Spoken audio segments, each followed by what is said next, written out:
Good evening from Norfolk State University here in Virginia's beautiful Tidewater region as we get ready for the first and only gubernatorial debate in the big contest for Virginia governor. I am Chris Steyerwalt, and I am joined by my colleague Julia Manchester as we get ready to bring you special coverage for the Hill of Virginia's gubernatorial debate with our Nexstar partners here across the Commonwealth of Virginia.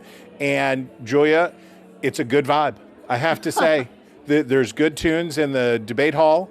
People are kind of excited outside. Yeah. It's kind of, I'm getting that presidential year itch again. I know it's a smaller format, but it feels good. You know, I have to say, last night I was watching remotely, of course, the New Jersey gubernatorial debate featuring... You're as big of a nerd as I am. Exactly. Featuring, and get this, Abigail Spanberger's former roommate, Mikey Sherrill, who is running for governor in New Jersey. Yes, they did that debate last night. Then, of course, we have this debate tonight in Virginia. New Jersey and Virginia, maybe Virginia in particular, normally seen as a bellwether ahead of the midterm. So we can glean a lot from these forums. Yeah, and I think a good thing to remember here is that Virginia and New Jersey, in the recent polling that's been done by Emerson College for the Hill, is President Trump's approval rating in both of these states is about 42%, which is pretty much what his national average is.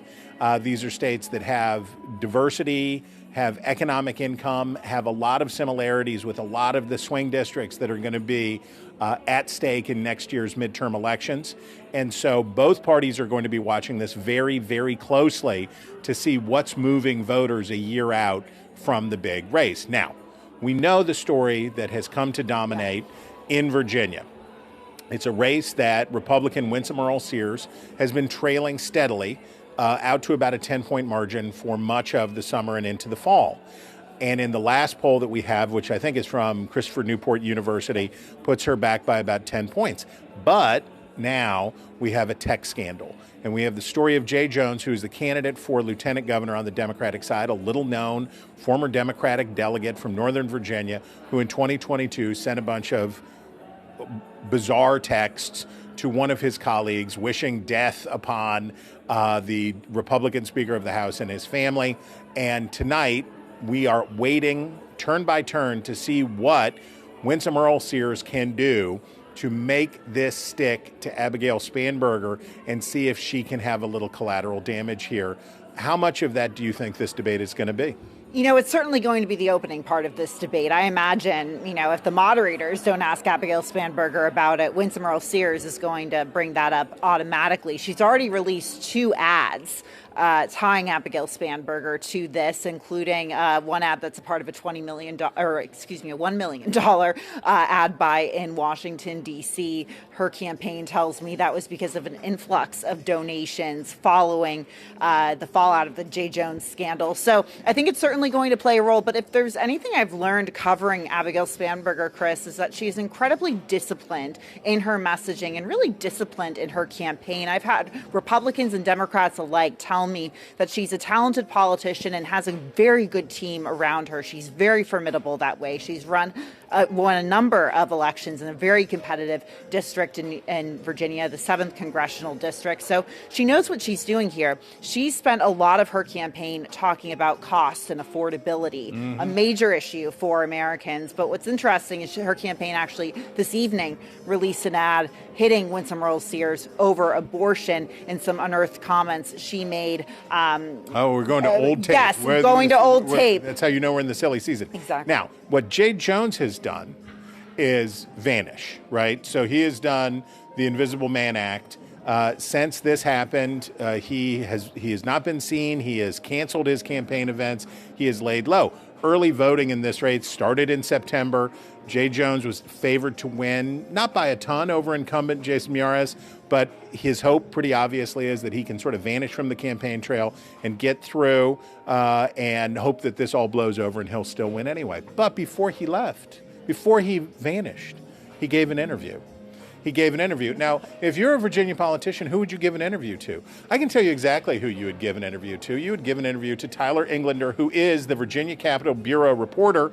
He works at sister station WRIC, serves Nexstar across the Old Dominion, and he is our welcome guest now. Okay, Tyler, before we start peppering you with questions, We're going to ask the folks in the control room to play a taste of your interview with Jay Jones. Let's listen to it now. I have spent the entire day really regretting all of it. I certainly wish that it hadn't happened, and I'm sick to my stomach when I read those words. And certainly they're objectionable, they're abhorrent, they have no place in Virginia, no place in this country's discourse. And so, again, I am so deeply, deeply sorry. Okay, so first question, there you are. First question is, that was the first attempt at damage control, and that was an apology that he revisited a couple of times after that. What sense did you get from him when you were talking to him that day? Did he really understand the magnitude of the screw up? You know, I think kind of what takes into account in how big of a deal Jay Jones actually thought this was he drove from Norfolk, where we are right now for this debate, all the way to Richmond. For your viewers that don't know Richmond and Virginia very well, that's like an hour and 45 minutes. Hour and a half if Julia's driving. An hour and 45 minutes on a Friday night to do an interview with a local TV station. So that tells me that Jay Jones knows this is a pretty big deal. You mentioned this was his first attempt at apologizing. It was really attempt 3. His first statement didn't include much of an apology. It said, I've sent some texts that I regret. Then there was a second statement which came out shortly before our interview where he apologized. He said those texts were reprehensible. And that's really what we heard in most of my conversation with Jay Jones. I asked him, specifics about why he sent the text messages. I specifically asked him what he was thinking. And it's important to put the messages into context. This was a Democratic candidate for Attorney General back in 2022 saying that the Republican Speaker of the House should get 2 bullets to the head because of political disagreements. I asked Jay Jones, isn't that type of rhetoric disqualifying? How can Virginians trust a man who would say something so horrific, so callously? And he apologized, and that's what he did through most of our interview. It's interesting in the context of this debate. It may be a governor's debate, but the most important question that's going to be asked is really about the race for Attorney General. About the AG. Okay, speaking of context, give us more context. What was the circumstance around which he said these insane things? What prompted? He didn't just wake up one morning and say, "I think I'm going to send this to." By the way, a fellow Republican delegate. What's the backstory? Yeah, so the backstory here is this happened in 2022. Jay Jones was no longer a member of the House of Delegates. He was texting a Republican member of the House of Delegates. And he had run for Attorney General before, and he had left the House of Delegates to seek the Attorney Generalship? Yeah, in 2021, he challenged Mark Herring, who was the incumbent Attorney General, Democratic Attorney General in Virginia. He challenged Mark Herring. He lost the primary, and then shortly thereafter, he stepped aside in the House of Delegates. So Jay Jones is texting a Republican colleague, Kerry Coyner, from the Richmond area, and they're having some sort of discussion about a lawmaker who had recently passed away. And he's talking about Todd Gilbert saying nice things about that lawmaker. Then he tells Kerry Coyner that in a room, hypothetical scenario of 3 people, Hitler, Pol Pot, who's a Cambodian dictator, and Todd Gilbert, the Republican Speaker of the House of Delegates in Virginia, Todd Gilbert would get 2 bullets every time. So that's kind of the beginning of it. Then Kerry Coyner says that Jay Jones picked up the phone, called her, and basically said that Todd Gilbert's wife, Jennifer, should hold her dying child in her arms, all because of some political disagreements. So that's what's really sending shockwaves through Virginia politics. This story broke in the afternoon last Friday. We're almost a week removed from that. It's the top story in Virginia, and I'm expecting it to be the top story at this debate tonight. Tyler, it's interesting watching this debate, the governor's race versus the attorney's general race. Those of us in Washington were aware of the attorney general race, but until last week, we weren't paying too close attention. But what's so interesting, I think, to a lot of us is that it's actually closer than the governor's race. I think there's a poll control room that shows a recent poll that shows Jay Jones and Jason Miyares within 7 points of each other. That was a poll conducted prior to that. And that's about 3 points tighter than the gubernatorial race. Yes, and conducted prior to that texting scandal. I know that there's been a few internal polls showing a much tighter race, internal polls released by Jay Jones' campaign, as well as the Republican Attorney General's Association. Tyler, Is there a possibility that we could see the first ticket splitting scenario in Virginia since, what was it, Tim Kaine in Yeah, 2005? 2005, yeah. Nice pull. Nice call, Oh. Julia. Very good. I think it's interesting when we talk about the context of the Attorney General's race specifically. Jay Jones is running against an incumbent Attorney General who's got some name recognition. He's got a record to run on. He's been in office for 4 years. Jason Miyares has also vastly out-fundraised Jay Jones, so he's using that to his advantage. That's why the race was already closer. Now he's going to use that fundraising prowess to put up TV ads, social media ads, digital ads, attacking Jay Jones over these text messages. What remains to be seen is if our polling is correct, meaning the Hill, Emerson College, Nexstar's polling, if Abigail Spanberger wins this governor's race by 10 points, are there going to be enough voters who are going to go to the polls, vote for Abigail Spanberger, presumably vote for Ghazala Hashmi in the lieutenant governor's race, and then not vote for Jay Jones in the attorney general's race? It really remains to be seen. That poll that you mentioned from Christopher Newport was before this texting scandal. So we don't really have any sort of data on what this latest October surprise is and what kind of effect it's going to have on Virginia. Well, Tyler, I'm glad you're the one they go to in Virginia when they need to, there's a cleanup on aisle 6, because you're there to ask the tough questions, and I really appreciate that. Thank you for being with us today. Thanks for Have having a me. great night. Good luck on the campaign trail. Yes. Okay, I want you, America, to stick with me and Julia, because here's what we're going to do. We're going to take a very quick break, and after we do that, we're going to come back and we're going to get deep into the data. I can't let Julia show me up with her knowledge of the 2005 Virginia gubernatorial race, where Bob McDonnell won the attorney generalship while Tim Kaine. While Tim Kaine won the governorship. I can't take an L like that. So we're going to bring in reinforcements. Scott Tranter from Decision Desk HQ is on the other side. He's got all the polling breakdown. We're going to get into all of it, so stick around.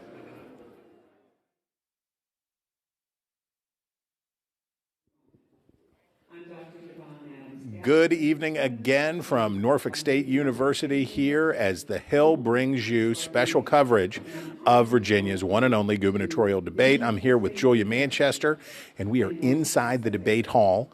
It is happening. The folks are getting ready on stage. It is happening, and you can feel there's a lot of energy in this hall because the stakes for this debate have gone up dramatically. In what was a snoozer, a 10-point race where Democrat Abigail Spanberger had a clear advantage, a texting scandal for her running mate for Attorney General Jay Jones has threatened to close that gap. And tonight, those are the stakes as they gather. So, Julia, I think we need an expert opinion. I think we need an expert someone opinion. Who can go into the data. If only we had a partner. If only we had a partner through News Nation, through Nexstar. Oh, wait, it's Scott Tranter. Lo and behold. It's October, Scott election Tranter, season. Welcome. It is October. It is election season, and we do it every year, whether America likes it or not.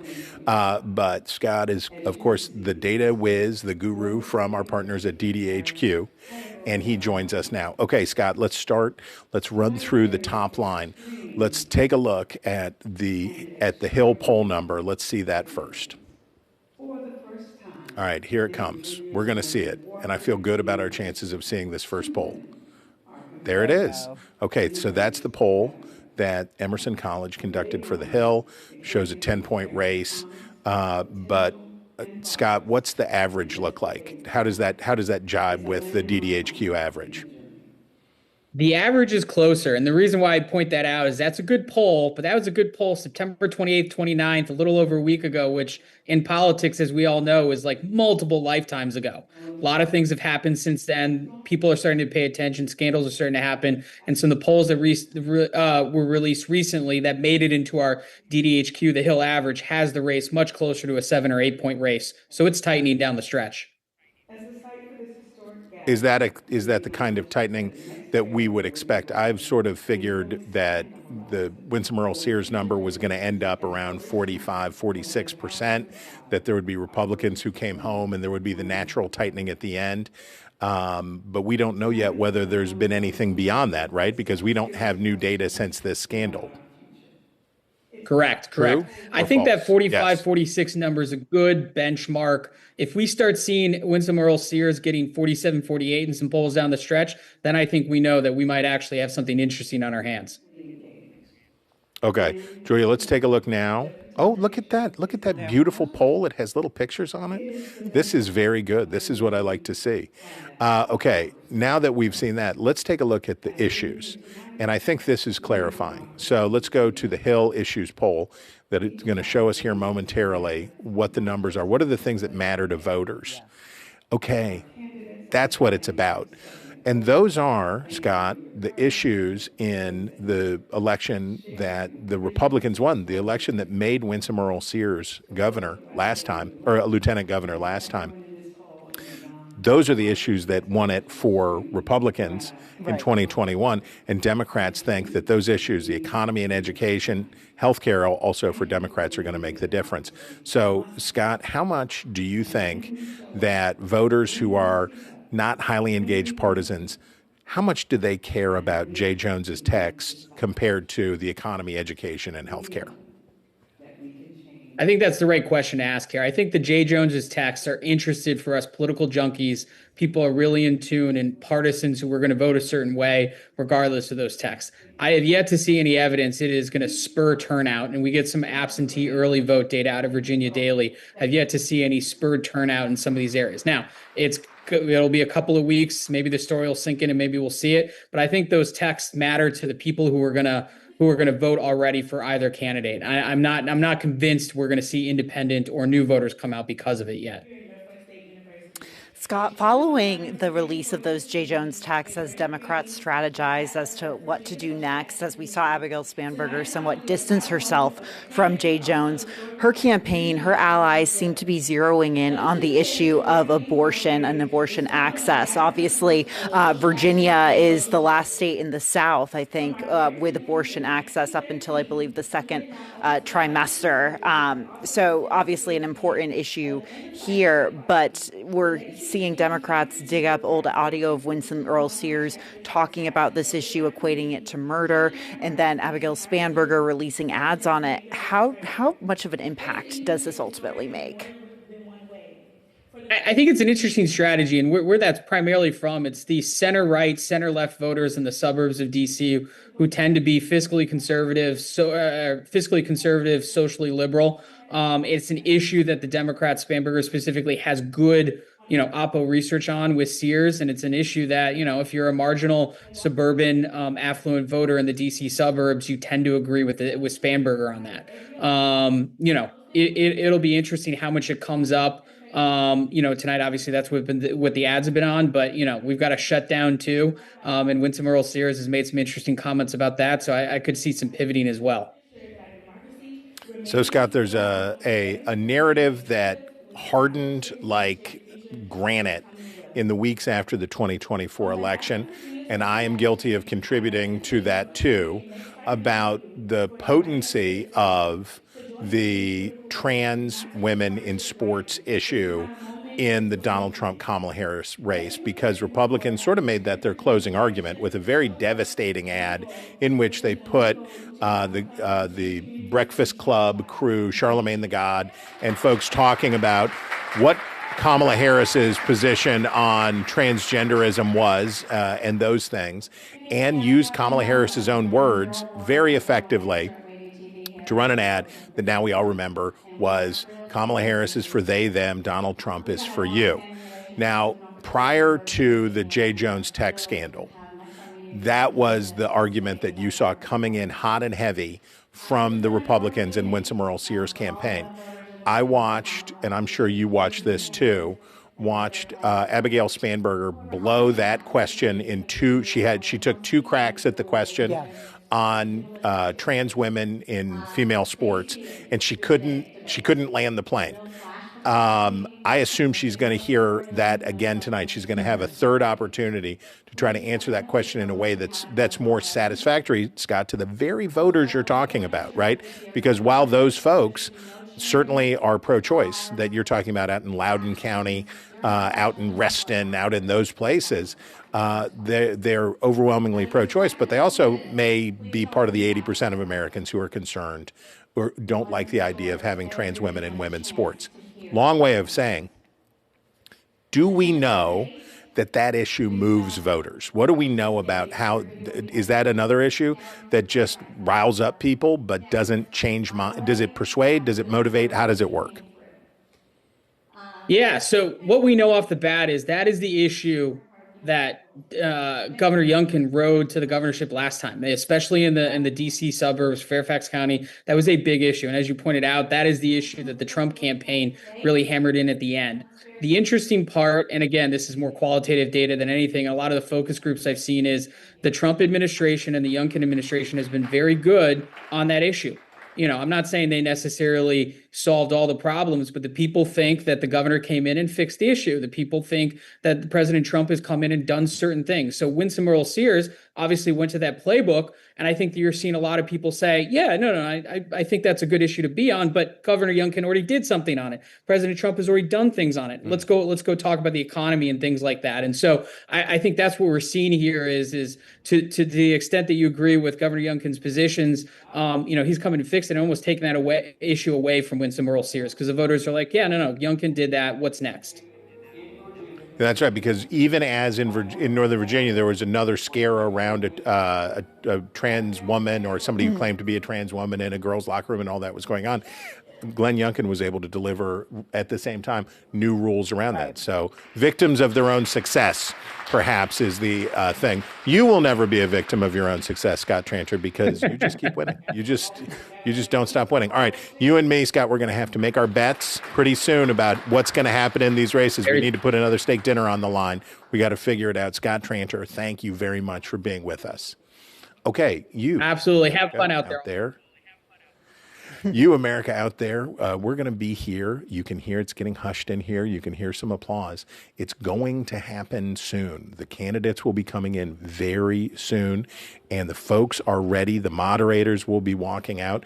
You're going to want to see all of the behind-the-scenes stuff. You're going to want to see everything about this very consequential debate. So stick around. We'll be right back.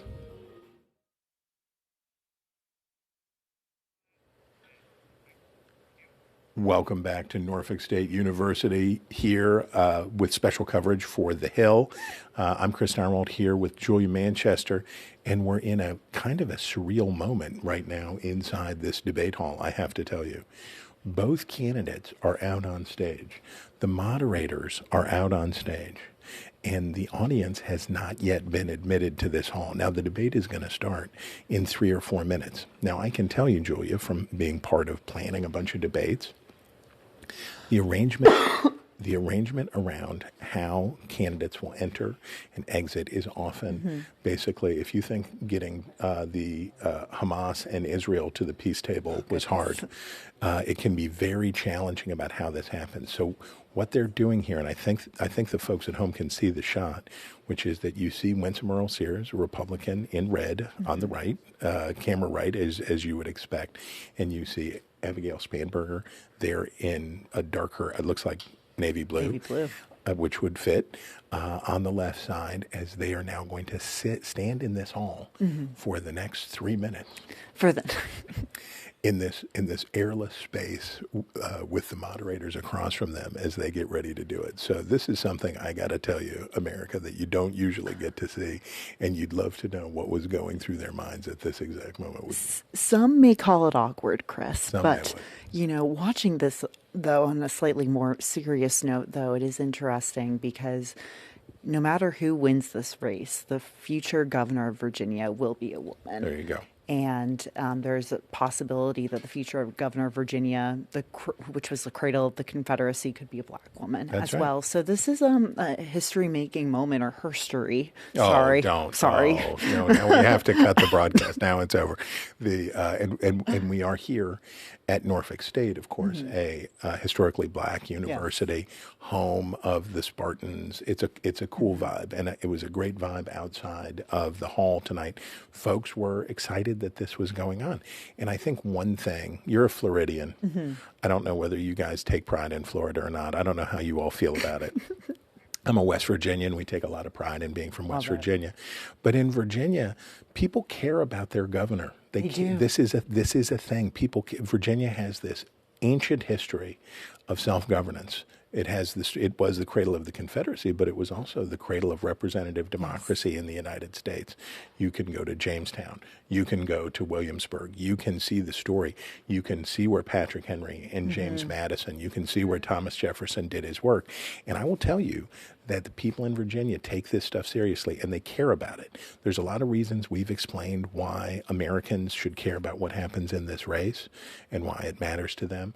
But for Virginians, this is a big deal for the history-making part that you mentioned, but also just for the fact that this is a lot of state pride. It matters a lot to them. And I as a nerd, think that it is very, very cool.